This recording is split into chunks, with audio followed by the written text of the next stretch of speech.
'allamtana innaka antal alimul hakim.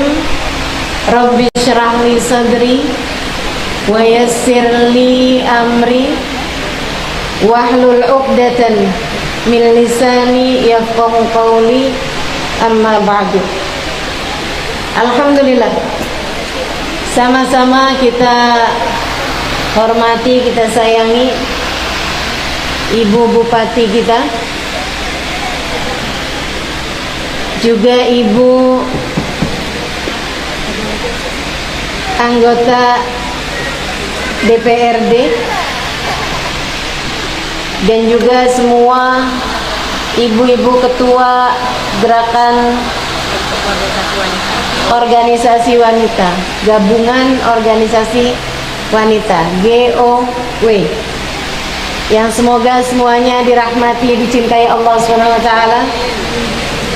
Juga tentu saja sama-sama kita hormati segenap ustazah, segenap pimpinan-pimpinan majelis ta'lim, segenap pimpinan-pimpinan pondok pesantren, dan juga semua yang hadir di majelis ini, baik ibu-ibu, kakak-kakak, adik-adik, anak-anak, yang semoga semuanya dirahmati dan dicintai Allah. Semoga semuanya disayangi dan disyafaati Nabi besar Muhammad sallallahu alaihi wa alihi wasallam, insyaallah. Terutamanya adalah segenap panitia yang telah bersusah payah hingga terselenggaranya acara pada hari ini. Semoga Allah SWT memberkahi kalian semuanya. Amin. Ini adalah kali pertama saya datang ke kota Pariaman, Sumatera Barat. Mudah-mudahan warga-warganya jadi warga yang selalu dibahagiakan Allah.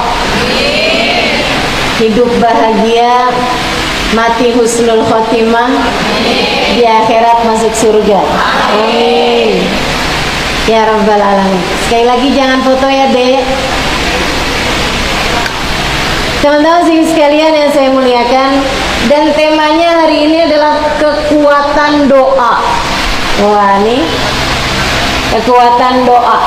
Mudah-mudahan Allah jadikan kita salah satu dari hamba-hamba yang selalu berdoa, yang dekat dengan doa, orang-orang yang doanya didengar Allah, dijabah Allah subhanahu wa ta'ala. Sehingga sekalian, doa tidak pernah sekedar. Itu adalah semua yang kamu perlukan. Doa tidak pernah sekedar. Ia adalah semua yang kamu perlukan. Kenapa? Karena kita semua manusia dicipta Allah lemah. Kita semua manusia dicipta Allah subhanahu wa ta'ala tidak cukup memiliki kekuatan untuk bisa menghadapi problematika kita dalam kehidupan. Yang kecil diuji, yang besar diuji, yang tua diuji. Kita perlu kekuatan yang sangat besar dalam hari-hari kita ini, teman-teman sekalian. Keadaan tidak selalu mudah untuk kita jalani, betul? Ada saatnya sakit, ada saatnya sulit, ada saatnya sempit, ada saatnya kita dipuja, tapi ada saatnya kita juga dicaci. Ada saatnya kita berbuat kebaikan, namun ada saatnya pula hati kita tak tahan, tergoda, hingga kita terjerumus berbuat kesalahan dan dosa-dosa. Wajar, sebagai seorang manusia, Allah memang menciptakan kita lemah. Khuliqal insanu dha'ifa Kata Allah dalam Al-Quran, manusia diciptakan dalam keadaan lemah. Ada saatnya kita mampu berjalan bahkan berlari. Namun sesekali dalam hidup kita Allah jadikan kita tersungkur, bahkan terkadang sampai jatuh ke tanah. Pada saat-saat seperti itu, ketika kamu lemah semacam itu, Allah Subhanahu wa ta'ala menginginkanmu untuk kamu memakai senjata paling ampuh dalam menghadapi berbagai kesulitan-kesulitan hidup di dunia ini. Senjatanya namanya doa. Senjatanya namanya doa. Kamu perlu berdoa untuk saat susahmu, saat sakitmu, saat sedihmu. Itu sekalian. Terus kalau kita lagi nggak susah, kalau kita lagi baik-baik aja, berarti nggak perlu doa, Ustazah? Perlu juga. Kenapa gitu? Karena kamu tak pernah tahu apa yang akan menjelang untukmu di depan. Dan karena juga, saudariku sekalian, sesudah kehidupan di atas muka bumi ini ada kehidupan yang jauh lebih berat yang akan kita jalani sesudah kematian kita, yaitu saat kita datang kepada Allah menuju negeri akhirat. Karenanya kita perlu kekuatan untuk bisa menghadapi saat-saat ke depan. Kita perlu kekuatan untuk saat kita menghadapi sakaratul maut, untuk saat kita menghadapi kematian, untuk saat hari-hari kita dalam alam kubur, untuk saat kita nanti dibangkitkan di padang mahsyar. Kita perlu kekuatan untuk kita menjadi orang-orang yang selamat. Salah satunya Allah kasih senjatanya saat kamu ada di atas muka bumi ini, yaitu dengan doa. Kamu pengen saat matimu nggak terlalu sakit, doalah. Kamu kepengen saat ajalmu datang menjemput kamu mati dalam husnul khotimah, berdoalah. Kamu kepengen untuk saat nanti di padang mahsyar Allah menjadikanmu salah satu dari orang-orang yang dinaungi di bawah naungan arsy saat tidak ada naungan selain naungannya, berdoalah. Kamu ingin dihisab dengan hisaban yang mudah, berdoalah. Kamu ingin di saat nanti Nabi Muhammad digiring di hari akhirat, para nabi-nabi ada di belakang Nabi Muhammad, para sahabat Nabi Muhammad ada di belakang Nabi Muhammad, para keluarga Nabi Muhammad ada di belakang Nabi Muhammad, para ulama-ulama ada di belakang Nabi Muhammad, orang-orang soleh ada di belakang Nabi Muhammad. Kamu khawatir terhadap hari itu? Adakah saya juga ada dalam rombongan Nabi Muhammad? Kamu ingin itu, berdoalah. Kamu ingin masuk surga tanpa hisab, tanpa azab. Sementara dosa-dosa telah banyak kamu lakukan semasa hidup di atas muka bumi ini. Allah kasih senjatanya, berdoalah. Ibu-ibu saudaraku sekalian yang saya muliakan,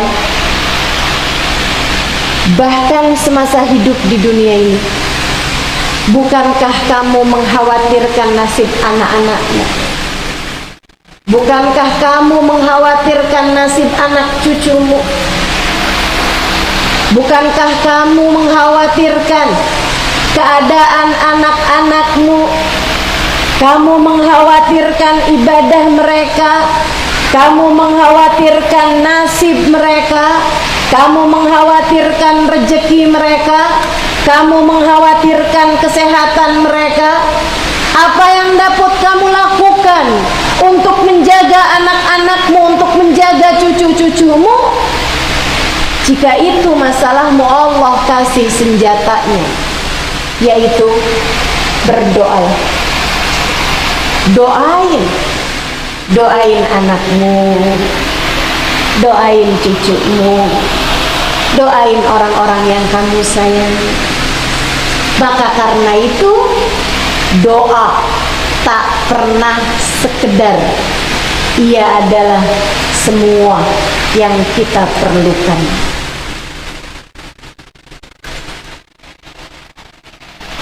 Sahabat nanya sama Nabi, ya Rasulullah, Allahu ba'id hatta unadi am huwa garib hatta unaji. Wahai Rasul, Allah itu jauh sehingga aku harus memanggilnya dalam doaku, ataukah Allah dekat sehingga aku cukup berbisik dengannya? Rasul, kalau saya doa gimana cara saya kepada Allah? Saya harus ya Allah, ya Allah, dengan suara keras saya memanggil karena Allah jauh sehingga saya harus memanggilnya, ataukah Allah dekat sehingga saya cukup dengan berbisik padanya, ya Allah, ya Allah, ya Allah? Yang mana satu, wahai Rasulullah? Nabi Muhammad terdiam. Dan sebelum Nabi Muhammad menjawab, Allah Subhanahu wa ta'ala lah yang memberikan jawabannya. Turun firman Allah Subhanahu wa ta'ala, A'udzu billahi minasyaitonir rajim. Wa idza sa'alaka 'ibadi anni fa inni qarib ujibu da'watad da'i idza da'ani falyastajibu li wal yu'minu bi la'allakum tarsyudun. Kata Allah, wa idza sa'alaka ibadi anni, apabila hamba-hambaku bertanya melaluimu, wahai Nabi Muhammad. Makanya memang kalau doa tuh penting buat kita awali doa kita dengan sholawat. Karena Allah tuh bilang, apabila orang bertanya kepadamu melaluimu, wahai Nabi Muhammad, tentang aku, apakah aku jauh ataukah aku dekat, fa inni qarib, katakan padanya sesungguhnya aku dekat. Sesungguhnya aku dekat. Alhamdulillah. Allah menciptakan miliaran manusia di atas muka bumi ini. Bu, Kak, Dek, Nak, Allah menciptakan miliaran manusia di atas muka bumi ini. Tidak semuanya diizinkan Allah untuk tahu siapa penciptanya. Miliaran manusia Allah Subhanahu wa ta'ala ciptakan di atas muka bumi ini. Tidak semuanya Allah perkenalkan diri kepada mereka. Allah ciptakan miliaran manusia di atas muka bumi ini. Tidak semuanya diizinkan Allah untuk memanggil-manggil namanya. Kamu salah satu di antara mereka yang diizinkan Allah untuk tahu siapa Tuhannya. Kamu pilihan-pilihan Allah yang dari lahir aja kamu sudah diazanin oleh ayahmu disampaikan kepadamu, Allahu Akbar, Allahu Akbar, hanya Allah yang maha besar. Asyhadu an la ilaha illallah, sesungguhnya tidak ada Tuhan, aku menyaksikan tidak ada Tuhan selain Allah. Wa asyhadu anna Muhammad Rasulullah, kamu sudah dikasih tahu siapa Rasulmu, siapa utusan Allah kepada kita sekalian, baginda kita Nabi besar Muhammad. Di antara miliaran manusia, tidak semuanya diizinkan Allah untuk memanggil dan meminta kepada pemilik alam semesta. Akan tetapi Allah mengizinkanmu, saudariku sekalian, memperbolehkanmu. Kamu hidup, kamu lemah, tapi tenang.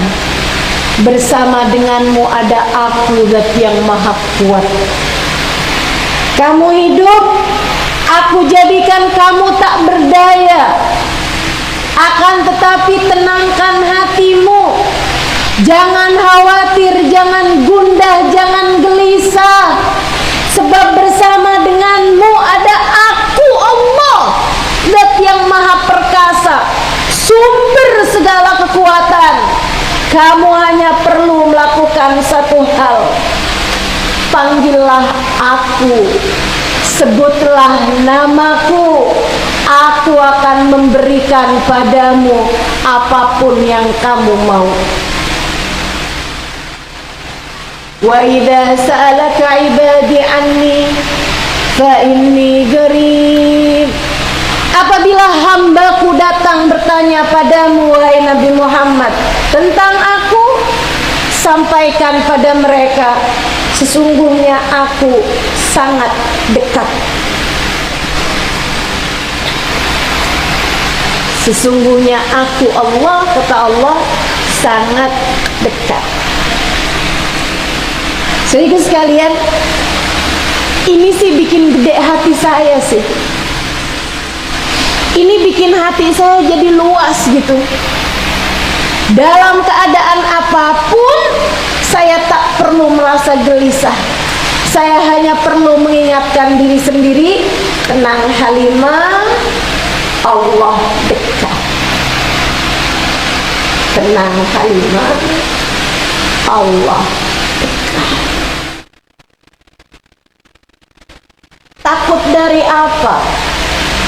Kamu hidup di atas muka bumi ini, jika pemilik segalanya bersama denganmu. Khawatir dari apa, Bu? Kamu hidup di atas muka bumi ini, jika sang pemilik segala sesuatu bersama denganmu. Khawatir dari apa, Nak? Khawatir nggak dapat rezeki? Nggak perlu. Pemilik seluruh rezeki di atas muka bumi ini bersama denganmu. Tak perlu kamu merasa ketakutan. Tak perlu kamu merasa gelisah. Tak perlu kamu galau. Tak perlu khawatir terhadap apapun. Sebab pemilik alam semesta telah berkata kepada kita lewat lisan baginda Nabi besar Muhammad, fa inni qarib, sesungguhnya aku dekat denganmu.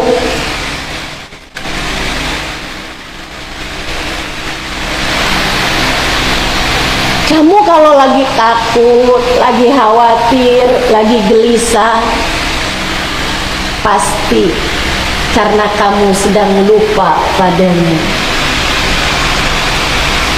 Ingetin aja, tenang, kita punya senjata paling besar dalam menghadapi berbagai macam kesulitan, rintangan, kekhawatiran, apapun aja bentuknya. Kita akan mampu melewati semuanya. Kenapa? Sebab kita sebagai umat Islam Allah telah perkenankan kita untuk dapat memanggil-manggil namanya, untuk dapat meminta kepadanya, untuk dapat menyebut-nyebut namanya. Wa idza sa'alaka ibadi anni fa inni qarib, sungguhnya aku dekat denganmu dan tak pernah jauh. Allah tuh banyak sifatnya yang berlawanan, saudara sekalian. Kalau kamu baca di Asmaul Husna, ada sifatnya Allah, zat yang maha memaafkan, Ghafur, Ghaffar. Sifat Allah maha memaafkan, maha mengampuni dosa-dosa. Tapi jangan salah, jangan ngentengin, karena Allah juga punya sifat Al-Muntaqim, zat yang maha berat ketika membalas. Allah kalau mau balas, Allah balas dengan balasan yang sangat menyakitkan. Allah punya sifat yang berlawanan. Allah punya sifat memaafkan, Allah juga punya sifat membalas dosa-dosa dan keburukan.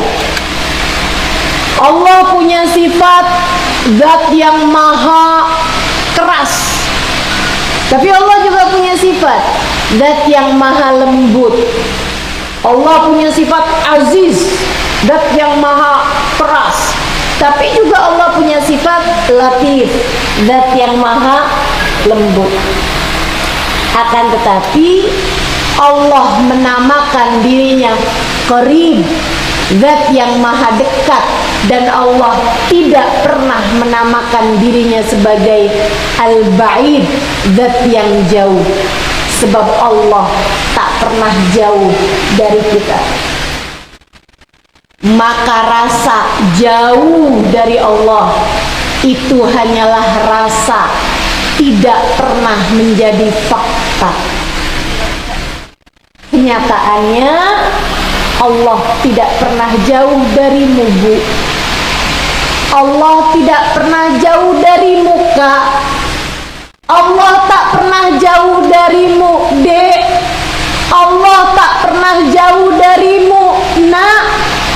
Maka di saat kamu merasa orang tuamu meninggalkanmu, panggillah nama Allah. Katakan padanya, ya Allah,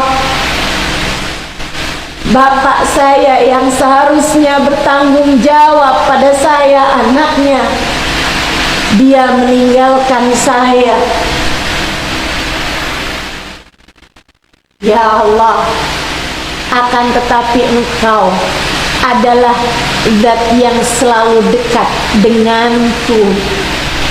Maka ya Allah, jangan pernah tinggalkan aku. Allah gak pernah jauh darimu, Nak. Orang tuamu sekalipun bisa saja jauh, tapi Allah tidak.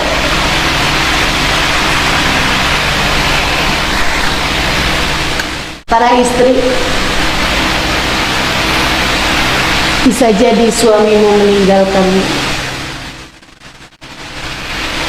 bisa jadi suamimu jauh darimu, tapi Allah tidak pernah jauh. Kalau suami jauh, itu bisa fakta, bisa rasa. Bisa saja kamu merasa sepertinya suami saya walaupun kami satu rumah, tapi dia jauh dari saya. Bukan begitu? Suami jauh, bisa kamu merasa jauh, bisa juga faktanya, kenyataannya suami memang jauh. Akan tetapi Allah, ketika kamu merasa saya jauh dari Allah, itu rasa, kamu merasa kamu jauh dari Allah. Faktanya, kenyataannya, Allah tak pernah jauh dari. A'udzu billahi minasyaitonir rajim. Wa nahnu aqrabu ilaihi min hablil warid. Wa nahnu aqrabu ilaihi min hablil warid. Dan aku Allah lebih dekat dengan seorang hamba daripada dia dengan urat nadinya sendiri.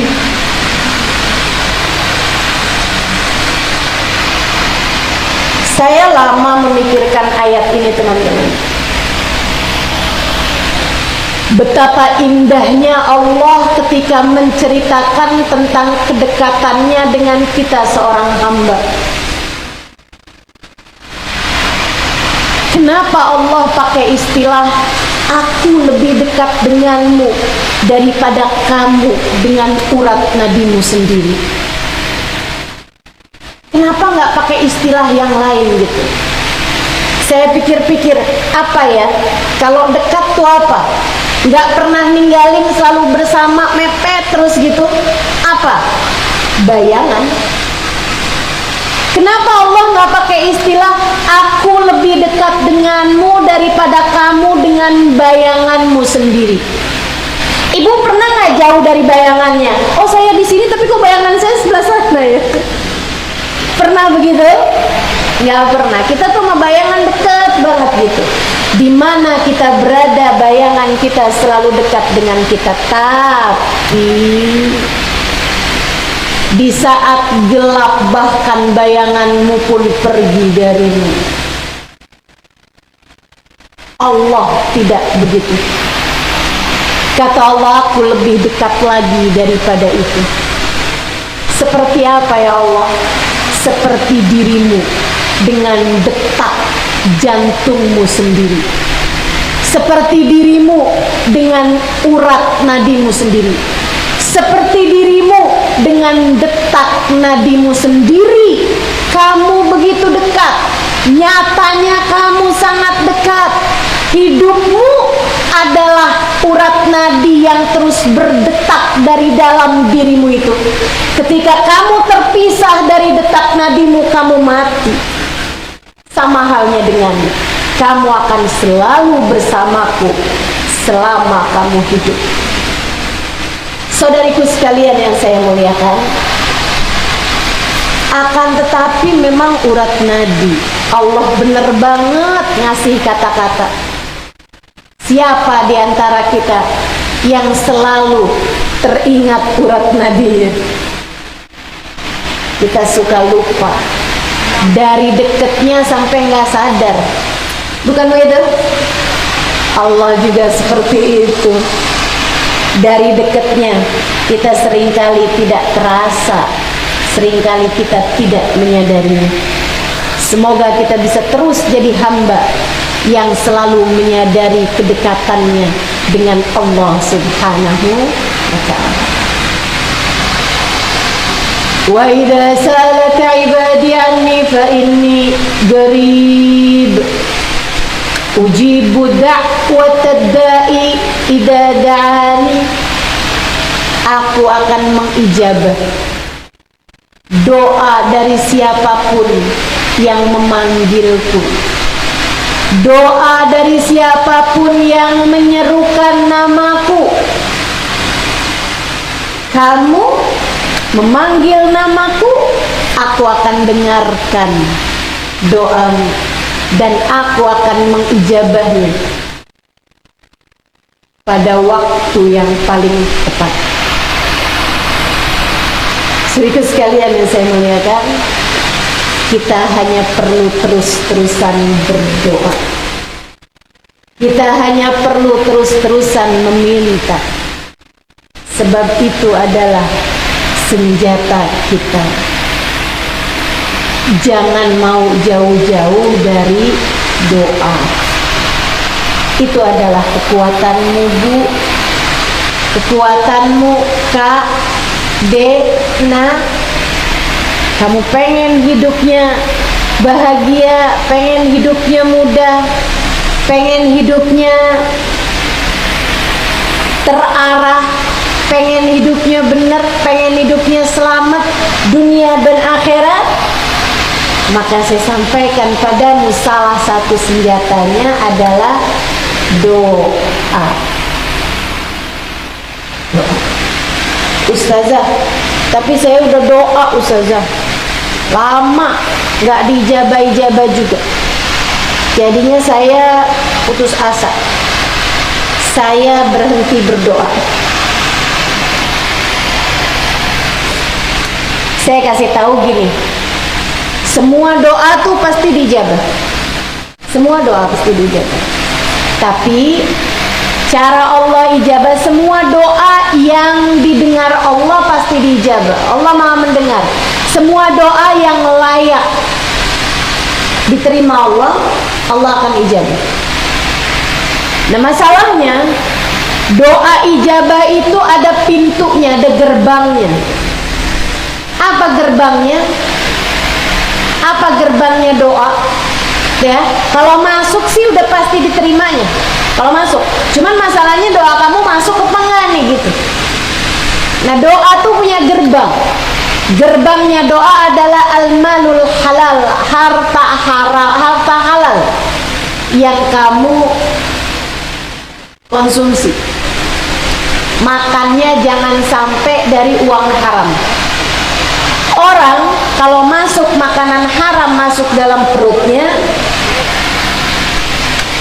selagi makanan itu ada dalam perutmu, doamu tidak akan diterima Allah SWT. Berdasarkan hadis sahih yang disampaikan Nabi Muhammad SAW, ada di dalam kitab Riyadhus Shalihin, kumpulan hadis yang disusun Imam An-Nawawi. Atau kalau ibu-ibu suka kitab-kitabnya yang kecil-kecilan aja, ada bahkan dalam kitab Al-Arba'in An-Nawawiyah. Ada tuh di situ hadis nomor 4 kalau saya nggak salah ingat. Innallaha thayyib la yaqbalu illa thayyiba. Sesungguhnya Allah itu indah, tidak mau menerima kecuali yang indah. Allah itu bersih, nggak mau menerima yang kotor-kotor. Allah indah, tidak mau menerima kecuali yang indah. Yang buruk, yang menjijikkan Allah nggak mau terima. Apa tuh yang buruk, yang menjijikkan? Makanan haram masuk dalam perutmu, pakaian haram yang kamu kenakan. Apa maksudnya pakaian haram, makanan haram? Apakah maksudnya makan babi atau pakai sutra bagi kaum laki-laki? Itu iya, akan tetapi lain daripada itu. Yang dimaksudkan dari makanan haram atau pakaian haram adalah makanan atau pakaian yang buat belinya uangnya dihasilkan dari pekerjaan yang haram. Pekerjaan yang haram tuh kayak apa? Korupsi, nipu, nyuri, hasil dari menggandakan uang, kerja jadi tukang renten, orang datang utang 100.000, bayar bulan depan 110.000, atau bahkan 120.000, atau nambahnya tambah pakai beras juga. Ini namanya teman-teman sekalian adalah uang haram. Atau ibu-ibu nih ngambil dari uang satu suami tanpa izin dari suaminya. Atau anak ngambil dari dompet ayahnya atau dari tas ibunya, gitu ya, tanpa seizin dari mereka. Itu juga sesuatu yang haram, saudara sekalian. Ini kayaknya kebanyakan sih ibu-ibu pas lagi nyuci baju suami nih, kalau udah ketemu ada uang, Alhamdulillah rezeki istri soleha. Bu, kalau memang begitu, sampaikan aja sama suaminya. Saya pikir-pikir di rumah kita ini kan harus kita buat peraturan. Suaminya bilang, maksud kamu peraturan apa? Contohnya, yang saya temukan di saku baju saat nyuci berganti milik, jadi milik yang nemunya. Kalau suami halal, suami ridho, jatuhnya jadi uang halal. Tapi kalau enggak, hukumnya statusnya adalah haram. Yang serem sih kayak warisan saudara kita kuasai. Rumah yang seharusnya dibagi waris karena pemiliknya sudah meninggal dunia, akhirnya malah dikuasai oleh satu orang. Nah itu kalau orang itu orang lain terserah deh, jangan sampai orang tersebut adalah dirimu. Kamu jangan jadi orang yang begitu. Hak waris dari saudaramu kamu kuasai. Kenapa soalnya? Kalau saya yang menguasainya, apalagi jika itu terkait sama hartanya anak yatim. Hati-hati Bu, hati-hati Kak, jangan sampai haknya anak yatim kamu menguasainya, kamu makan darinya. Na'udzubillah min dzalik. Allah mengancamkan itu dalam Al-Qur'an. A'udzubillahi minasyaitonir rajim. Alladzina ya'kuluna amwalal yatama zulman innama ya'kuluna fi butunihim nara wa sayaslawna sa'ira. Sesungguhnya orang yang berani-beraninya makan harta anak yatim, ia sebenarnya sedang makan api. Dia masukkan ke dalam perutnya, dan kelak di hari akhirat Allah akan sungguh-sungguh memasukkannya ke dalam api neraka jahanam.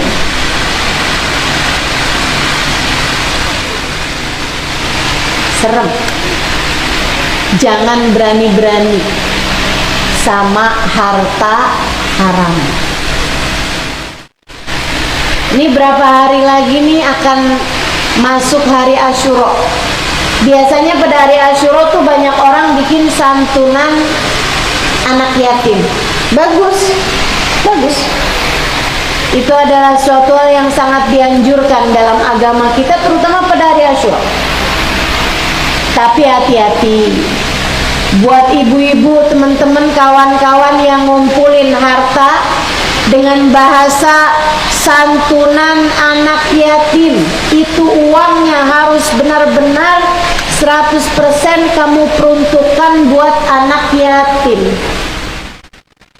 Nggak boleh dibeliin nasi saat kamu lagi beredar pergi ke rumah orang-orang buat ngambilin uangnya tersebut. Kamu lapar, kamu belikan dengan uang itu makanan, atau kamu buat acara sebagian pakai uang tersebut yang jatuhnya tidak kepada anak-anak yatim. Artinya yang kamu makan tersebut adalah harta yang haram. Berhati-hatilah terhadap harta yang bukan hakmu. Bikin doamu tidak akan didengar oleh Allah. Nabi bahkan melanjutkan ucapannya dengan memisalkan, dengan memberi contoh. Rajul as'ad aghbar atala safaru madda yadayhi ila sama wa qala ya Rabb ya Rabb. Kata Nabi, ada seseorang yang lusuh, dekil bajunya, lapar keadaannya, terlihat tidak bersih, tidak terawat. Yutilu safar, sudah panjang perjalanannya. Nabi menceritakan beberapa sebab mustajabnya doa. Doa dari orang musafir mustajab. Doa dari orang lapar, keadaannya susah, mustajab. Doa dari orang yang keadaannya kusut gitu lebih mustajab. Sehingga sekalian, dia mengangkat tangannya, itu juga salah satu penyebab doa mustajab. Kita kalau doa sunnah buat angkat tangan. Innallaha astaha min abdin madda yadayhi ilallah an yarudduhu ma khaiba. Kata Nabi Muhammad, Allah Subhanahu wa taala malu kalau melihat seorang hamba mengangkat tangannya meminta kepada Allah. Allah malu untuk mengembalikan tangan tersebut dalam keadaan sia-sia. Beberapa sebab mustajabnya doa doa diijabah disebutkan oleh Nabi Muhammad. Tapi kata Nabi Muhammad, mat'amuhu haram. Makanan yang dia makan tuh dia beli pakai uang haram. Malbasuhu haram. Pakaian yang dia kenakan itu belinya pakai uang haram. Wa ghudhiya bil haram. Konsumsinya, minumnya dan lain sebagainya pakai barang haram. Sepatunya, tasnya dia beli pakai uang haram. Fa anna yustajabalah. Doanya tidak akan mungkin dijabah oleh Allah. Maka kalau kamu ingin hidupmu selamat, berhasil, sukses dunia akhirat, kamu dan seluruh keluargamu, kamu harus bersenjata dengan senjata besar, yaitu doa. Akan tetapi ingatlah, doa ada gerbangnya. Untuk bisa masuk dan diterima di dalamnya, gerbangnya doa adalah harta halal, adalah uang halal. Maka kalau ingin doamu mustajab, jangan pernah tertarik sama yang haram. Dengar Bu, diamalkan insya Allah. Bilang sama suaminya, gak apa-apa kok kita hidup sederhana, akan tetapi kita ingin hidup terus-terusan dalam keadaan yang berkah. Maka jangan pernah berani-berani mencari yang haram-haram di luaran sana. Ibu ya, buat ibu-ibu yang kerja juga, mendingan dikit tapi halal Bu, jatuhnya berkah. Cukup aja daripada banyak tapi haram. Ibu-ibu sekalian, sebab walaupun banyak, kalau haram nggak akan pernah cukup. Maka ibu lihat ada orang kaya, akan tetapi hidupnya nggak ada seneng-senengnya. Kenapa tuh? Karena hartanya bukan dari harta yang halal. Maka ibu mesti benar-benar minta sama Allah, ya Allah, jangan biarkan kami tenggelam. Jangan biarkan kami bersinggungan dengan harta yang haram, ya Allah. Jauhkan kami dari yang haram. Jauhkan kami dari yang haram. Jauhkan kami dari orang-orang yang punya harta haram, agar kami tidak ikut serta memakan atau menikmati sesuatu yang haram, menjadikan doa kami tidak akan Engkau dengar. Doa pasti diijabah selagi masuk dan diterima Allah. Nah, syarat untuk masuk dan diterima Allah itu harus melewati gerbang doa, yaitu harta yang halal.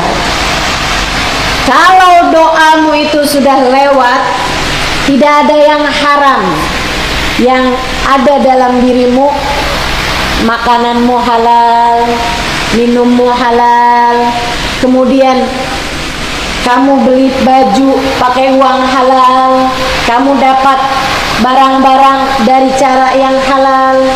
Saudara sekalian yang saya muliakan, nah yang halal-halal ini Bu, kamu pakai buat ibadah, kamu pakai buat doa, kamu tinggal di rumah yang halal. bukan merupakan rumah sengketa, bukan rumah yang seharusnya dibagi tapi kamu menguasainya gitu ya. Itu kalau semuanya udah halal, doamu pasti diijabah Allah, pasti diijabah Allah. Tapi cara Allah mengijabah tidak selalu sama. Nih saya akan sampaikan. Satu, doa yang diijabah dengan segera. Itu ada. Kamu minta, kemudian Allah ijabah doa tersebut dengan segera. Ya Allah, sehatkan anak saya. Subhanallah, gak lama kemudian anakmu sehat. Doa diijabah dengan segera. Ada adik-adik nih hadir di majelis, kemudian dia doa, ya Allah, saya pengen dong cepet-cepet bertemu dengan imam dalam rumah tangga. Pertemukan segera saya dengan jodoh ya Allah. Doa nih. Tahu-taunya besoknya bapaknya bilang, nak, kemarin ada yang datang ke rumah kita. Siapa Pak? Pak Lurah.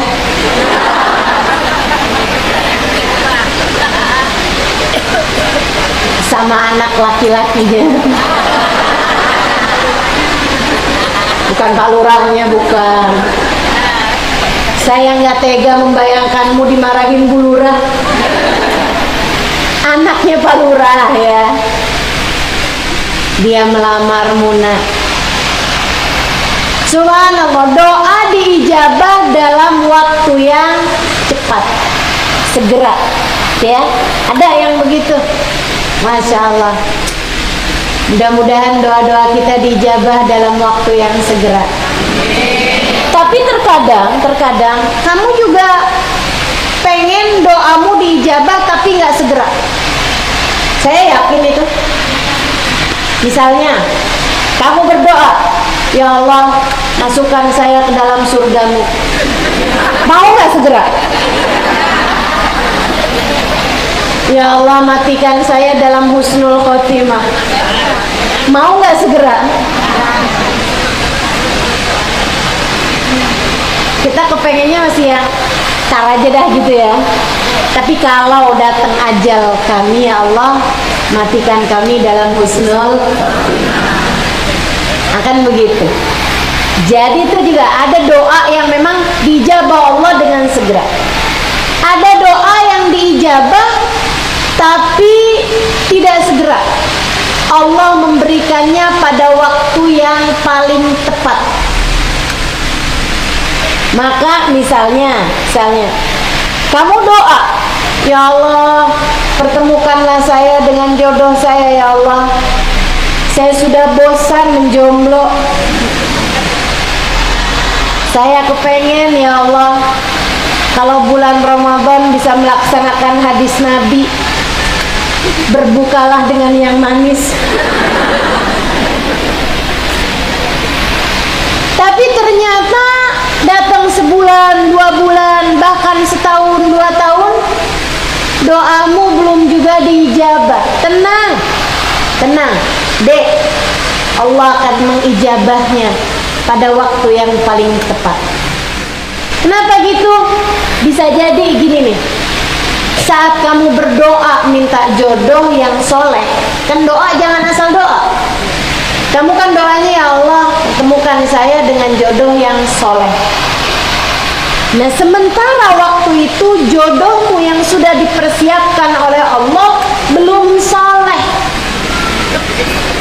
Sehingga ketika kamu berdoa, Allah kemudian memberi hidayah kepada calon jodohmu tersebut, sehingga dia pun mulai berubah menjadi orang soleh.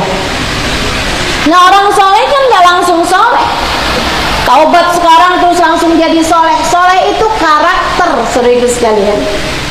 Karakter itu dibangun sesudah kebiasaan. Dan mengubah kebiasaan sekurangnya perlu waktu 40 hari. lamanya.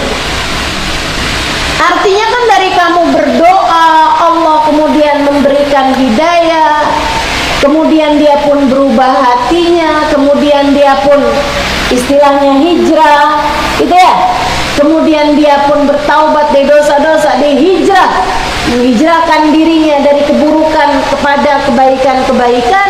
Kemudian dia membiasakan diri kepada kebaikan-kebaikan tersebut. Berjumpa denganmu bisa jadi 2 tahun kemudian sesudah dia benar-benar menjadi orang soleh. Gitu. Tapi bagus. Daripada saat kamu berdoa, ya Allah pertemukan saya dengan jodoh saya ya Allah, belum soleh juga nggak apa-apa ya Allah. Nanti kamu ketemu sama laki-laki yang belum soleh, belum tentu kamu kuat untuk menjadi istrinya. Bisa jadi kamu nggak tahan menghadapi laki-laki yang tidak soleh ini.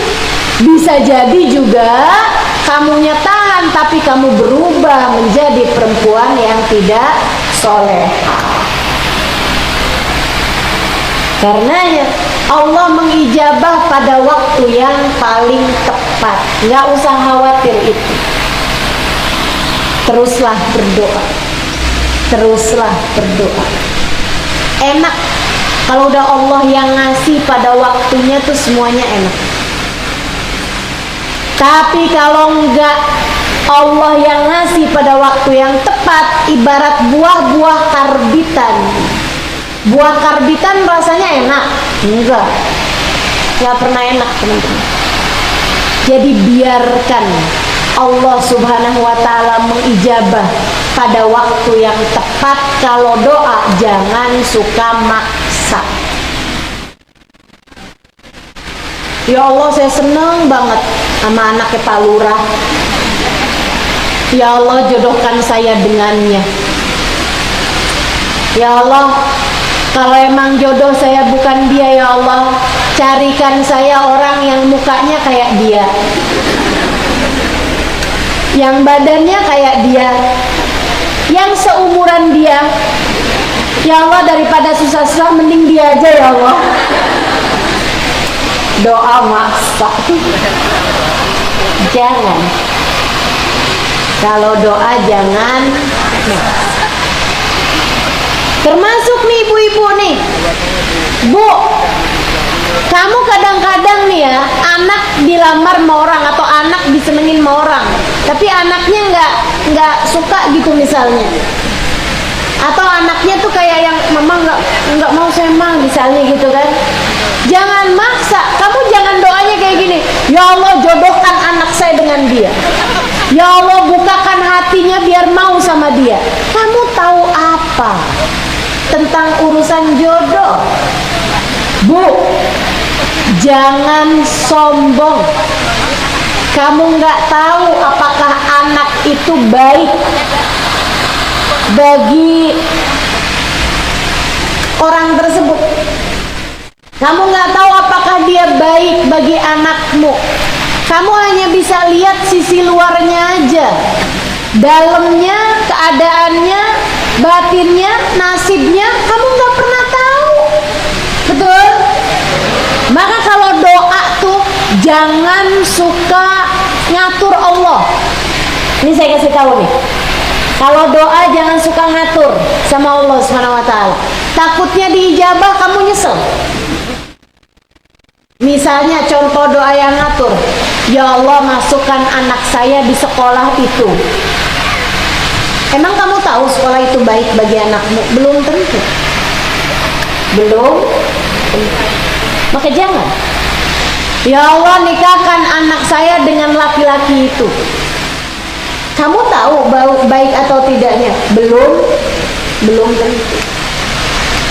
Ya Allah jadikan kami bisa pindah di rumah yang itu. Kamu tahu rumah itu baik bagimu? Belum tentu. Belum tentu. Maka kamu nggak pernah, sesuatu hal yang kamu nggak tahu baik nggak baiknya, jangan berdoa yang sifatnya tidak terbuka gitu. Biarkan Allah mengaturkannya untukmu. Intinya aja, kamu pengennya apa? Ya Allah, karuniakan pada saya jodoh yang soleh. Oh, kamu pengen jodoh? Oke, minta aja, jodohnya aja udah. Biarkan Allah memilihkannya untukmu. Jadi deh, kamu pengen anakmu bersekolah di sekolah yang bagus, kan gitu ya? Yang baik baginya buat masa depannya. Ya udah, doanya gitu aja. Ya Allah, berikanlah ilmu yang manfaat bagi anak saya, ya Allah. Gitu. Itu jauh lebih baik tuh. Biarkan Allah yang akan mengaturkannya untukmu. Jangan maksa kalau doa. Biarkan Allah memilihkannya untukmu yang terbaik. Ada seorang perempuan ngomong sama saya, "Ustazah, doain dong suami saya biar betah di rumah. Keluaran mulu Ustazah, pergi-pergi mulu. Saya kan kepengen tuh Ustazah kayak istrinya orang-orang." Saya bilang, "Bu, kadang itu loh yang terbaik." "Enggak Ustazah, doain Ustazah, saya sampai kangen sama suami saya. Saya punya suami yang pikir nggak punya suami gitu Ustazah. Suami sih jarang banget ada di rumah." Ya udah dah, saya doain Fatihah. Dia pun baca Fatihah. "Bu, sebulan, 2 bulan, 3 bulan, 4 bulan. Kapan waktu saya ketemu lagi sama dia kayak gini, Ustazah, doain dong Ustazah, suami saya sekarang di rumah mulu."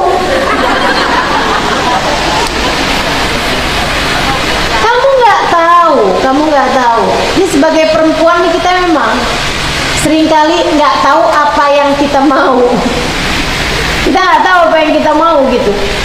Maka udah lebih baik biarkan Allah mengaturkannya untuk kita juga pada waktu yang paling tepat. "Bu, saya udah menikah 20 tahun, belum ada anak. Apakah saya minta?" Saya minta, tapi karena saya nggak tahu itu baik apa enggak buat saya. Orang kalau nikah kan memang, jangankan udah lama nikah, baru nikah sebulan 2 bulan aja pertanyaan orang, "Gimana, Damil?" Kan gitu ya. Bahkan ada orang tuh yang nanyanya kayak gini, "Gimana, udah berhasil?" Berarti kayaknya tuh kalau kawin belum punya anak tuh nggak berhasil. Nggak berhasil sama dengan gagal. Kayak pernikahan yang gagal gitu ya. Nah, pertanyaannya mesti dibenerin tuh. Apakah saya pernah minta? Minta saya. Akan tetapi karena saya memang nggak pernah tahu apakah itu baik atau tidak bagi saya kalau doa, saya bilang, "Ya Allah, jika itu baik bagi saya."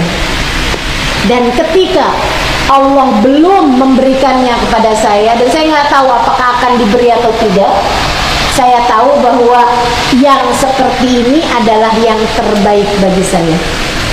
Mungkin kalau dari awal kawin, saya punya anak, hamil, lahir lagi, punya anak lagi, terus sampai dengan sekarang anak saya udah 14 orang. Mungkin saya nggak akan keburu datang ke Pariaman, wallahu a'lam. Ya kan begitu? Jadi teman-teman sekalian, kalau doa jangan ngatur, kalau doa jangan maksa. Gitu ya. Teman-teman sekalian yang saya muliakan, doa akan diijabah segera atau Allah pilihkan waktu yang paling tepat, atau Allah tidak memberi apa yang kamu mau, tapi Allah memberi apa yang kamu perlu.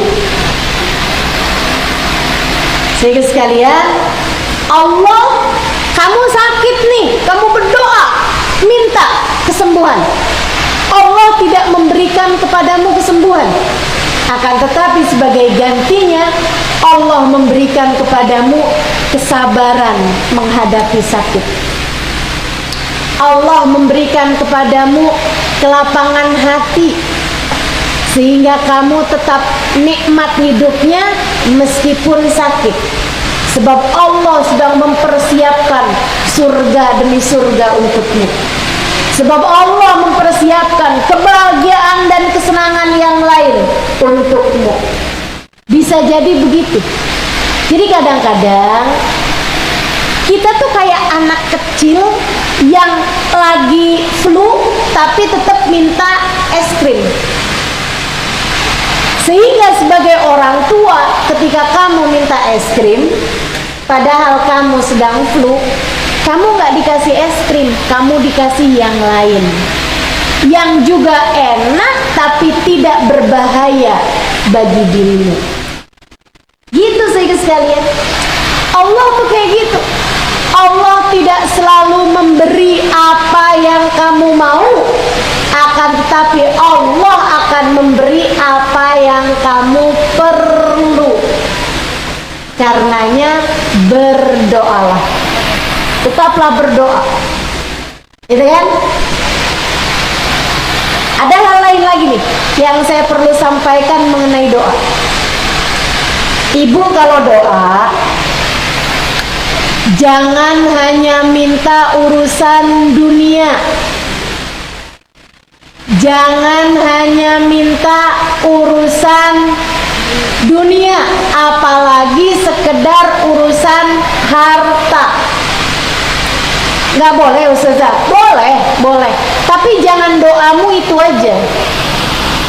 Jangan sampai kalau doa tuh cuman urusan kesenangan dunia.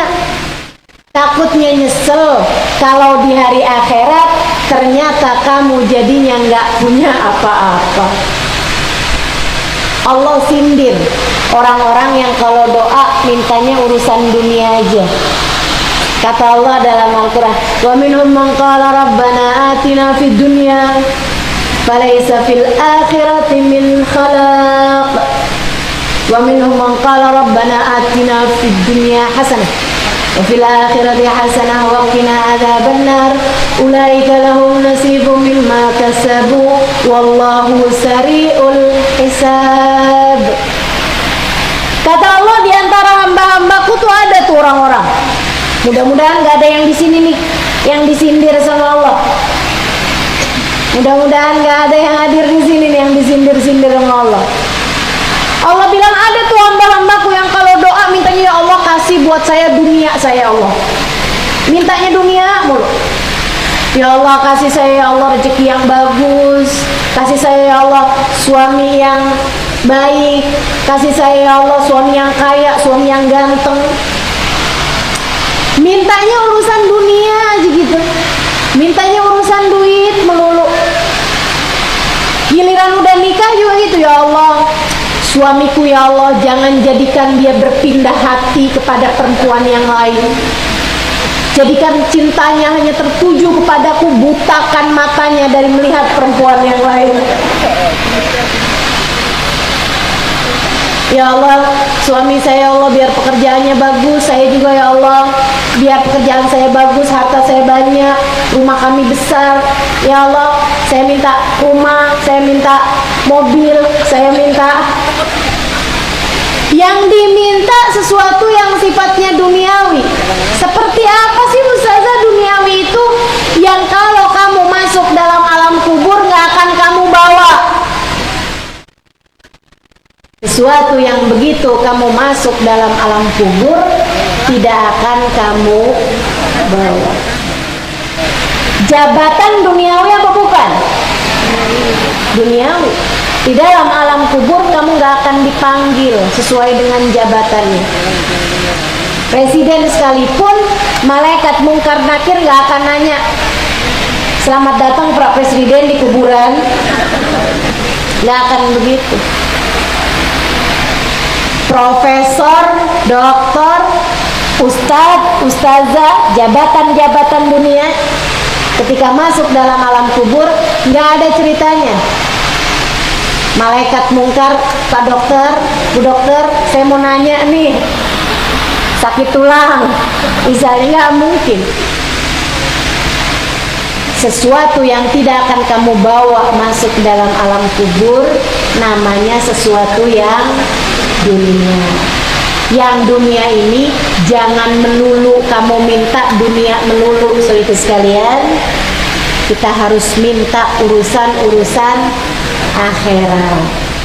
Bahkan urusan akhirat pun, urusan dunia pun kalau kamu minta, itu harus ada kata-kata hasanah, dalam artian dunia yang membawa kebaikan. Ya Allah, karuniakan kepada saya suami, jodoh, jika itu membawa kebaikan bagi saya dunia akhirat. Ya Allah, karuniakan kepada saya ilmu yang bermanfaat bagi dunia hingga akhirat. Ya Allah, karuniakan pada saya anak keturunan yang bawa kebaikan bagi dunia hingga akhirat. Ya Allah, anak-anak saya, karuniakanlah kepada mereka ya Allah nasib yang bagus. Jadikan mereka anak-anak yang soleh-soleha, yang dapat membanggakan kami orang tuanya dari dunia hingga akhirat. Nah itu doa gitu ya. Ya, sekarang nih kita udah tahu caranya doa. Hartamu pastikan halal. Doa jangan cuma minta urusan dunia, kan gitu ya. Kemudian lagi urusan-urusan dunia yang belum tentu baiknya kita jangan maksa, jangan ngatur Allah, biarkan Allah Subhanahu wa taala memberikannya sesuai dengan kehendaknya yang terbaik dari sisinya. Dan yang terutamanya lagi adalah tetaplah berdoa, teruslah berdoa, jangan pernah putus asa dalam berdoa. Kamu doakan anakmu biar dapat hidayah, tapi saya udah doain lama ustazah, anak saya tetap juga. Teruslah. Sayyidina Umar bin Khattab, beliau mengatakan, saya tidak takut doa saya tidak dijabah. Yang justru saya takutkan adalah ketika saya tidak diperkenankan lagi untuk berdoa. Selagi man wuffiqa lid-du'a, kata Sayyidina Ali, man wuffiqa lid-du'a lam yuhramul ijabah. Siapa yang dikasih kemudahan untuk berdoa, Allah pasti akan berikan kepadanya kemudahan ijabah doanya. Allah akan ijabah. Maka yuk kita akan akhiri majelis ini dengan kita sama-sama berdoa. Doa itu sebaiknya diawali dengan sholawat, karena katanya Nabi Muhammad, awalilah doamu dengan sholawat, akhirilah dengan sholawat juga, sebab Allah akan menerima sholawatnya padaku, dan Allah tidak akan menerima depan, menerima belakang, dan menolak tengah-tengahnya. Allah nggak akan terima depannya, terima belakangnya, tolak tengah-tengahnya.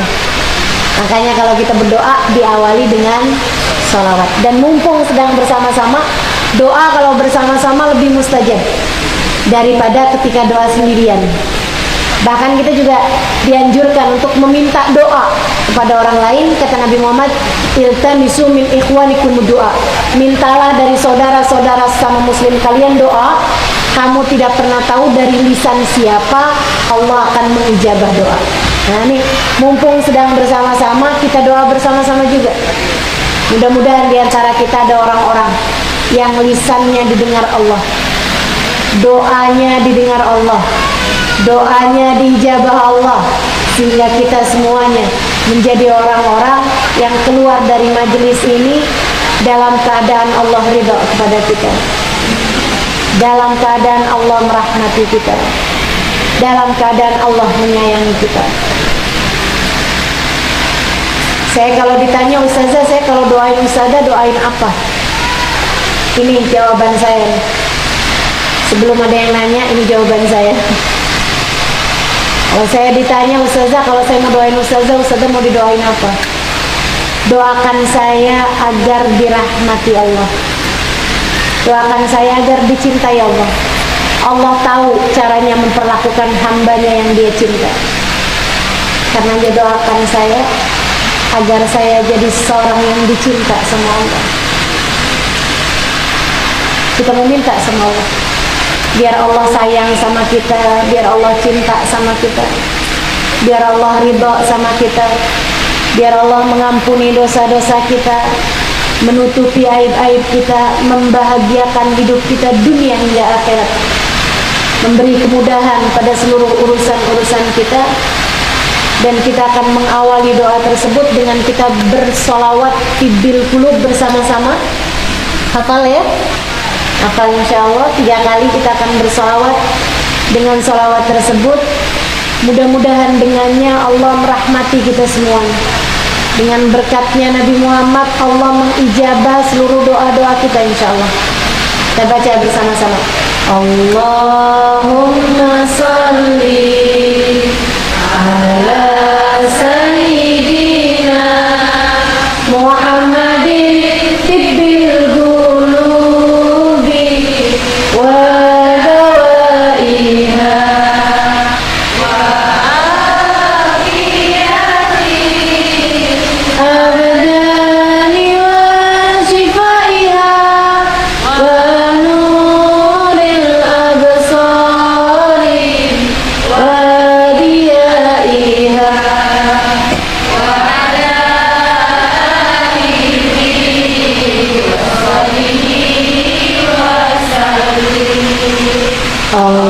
Allahumma salli ala Sayyidina Muhammadin tibbil qulubi wa dawaiha wa afiyatil abdani wa shifaiha wa nuril absari wa diyaiha wa ala alihi wa sahbihi wa sallim. Sekali lagi.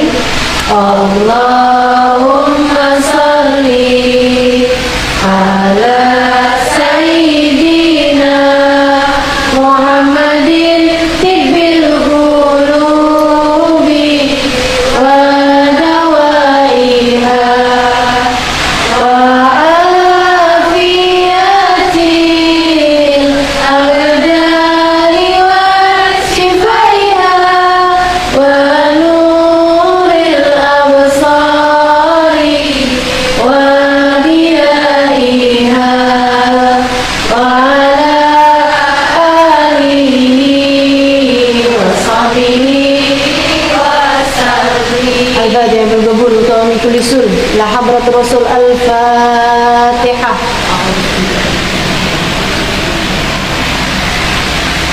Ar-Rahman Ar-Rahim Maliki Yawmiddin. Iyyaka na'budu wa iyyaka nasta'in.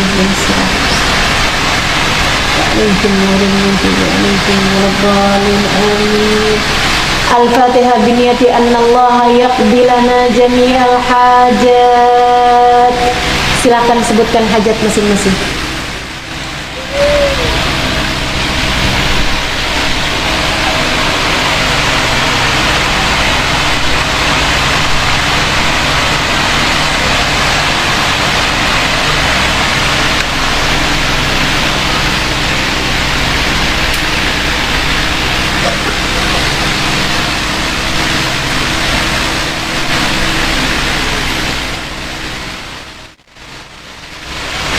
أن الله يقضي لنا جميع الحاجات بجاه خير البريات الهديات بكميات صالحات إلى حضرة النبي محمد صلى الله عليه وآله وسلم. الفاتحة.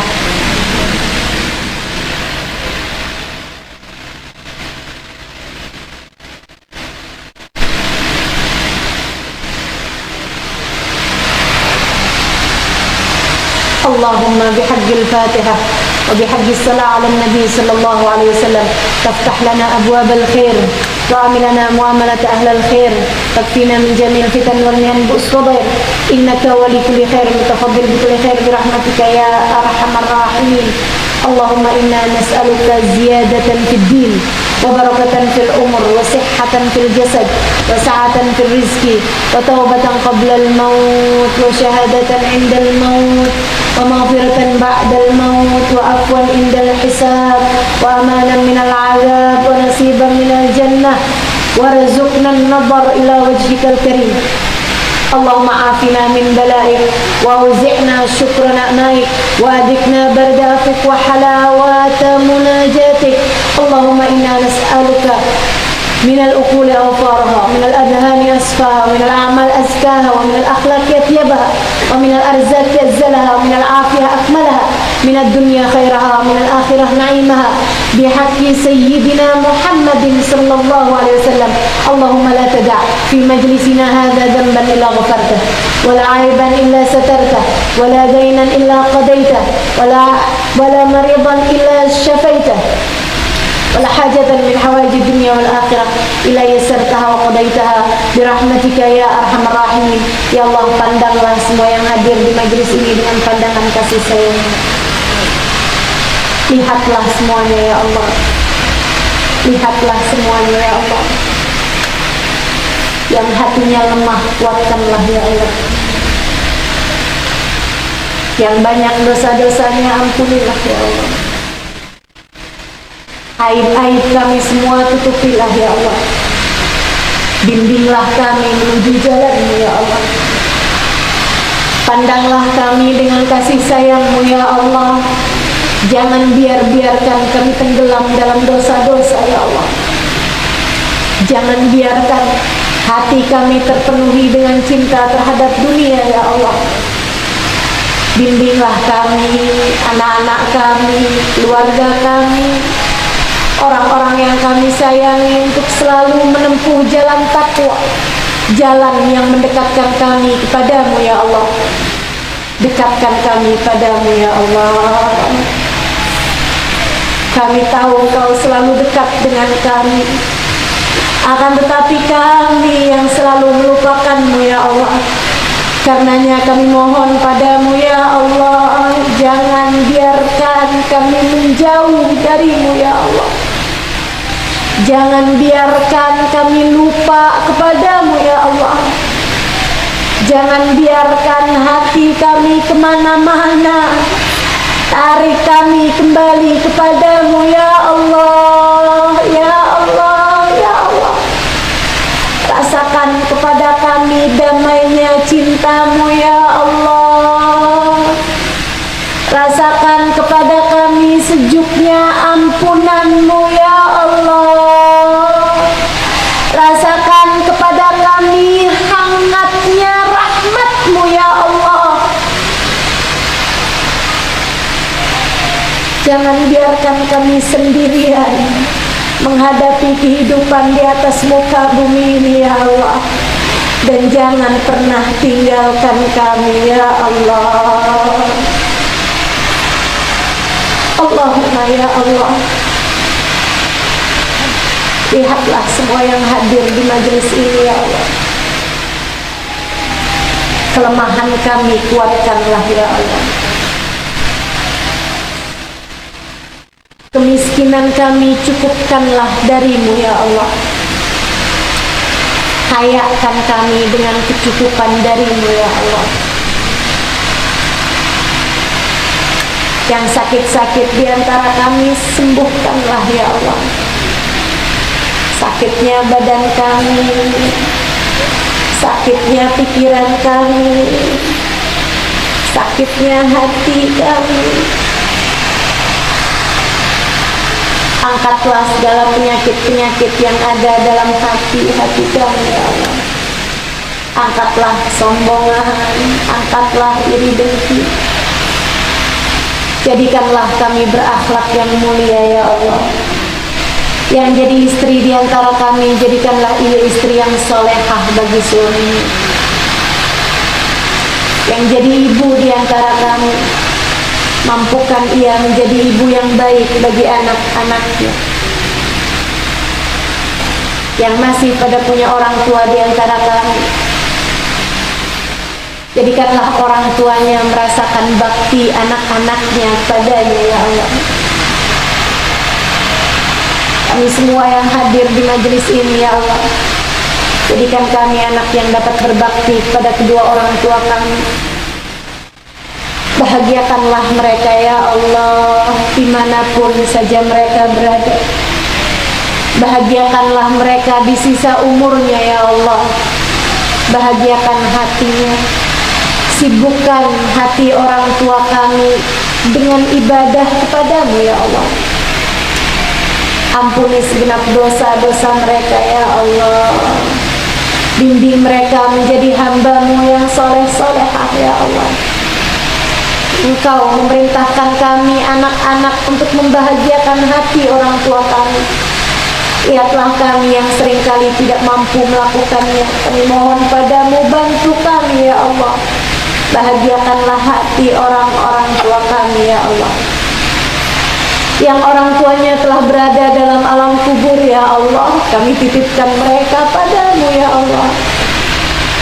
Bahagiakanlah orang tua kami dalam alam kuburnya ya Allah. Ampuni dosa-dosa mereka ya Allah. Ampuni dosa-dosa mereka ya Allah. Nyamankan kuburnya, terangkan kuburnya. Rasakan kepada mereka syafaat Nabi besar Muhammad. Raihkan kepada mereka syafaat Nabi Muhammad ya Allah.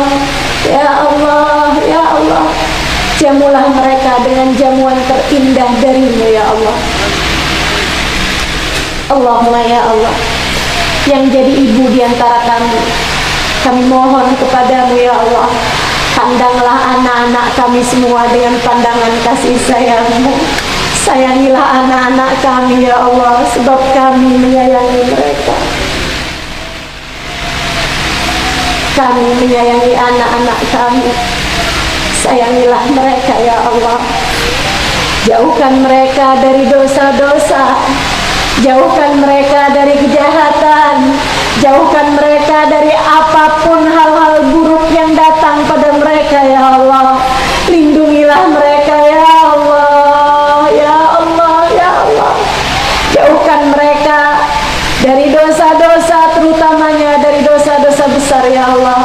Jauhkan mereka dari narkoba. Jauhkan mereka dari minuman keras. Jauhkan mereka dari perzinahan. Jauhkan mereka dari perjudian. Jauhkan mereka dari ajaran-ajaran yang salah. Jauhkan mereka ya Allah dari orang-orang yang dapat menyesatkan mereka.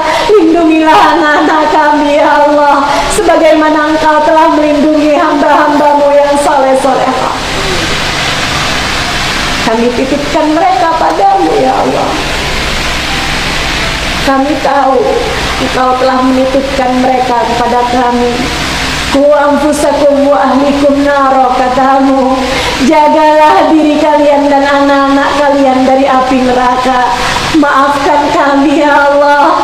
Jangankan mendidik dan menjaga anak-anak kami, menjaga diri kami sendiri saja terkadang kami gagal melakukannya. Kami mohon padamu bantuanmu ya Allah.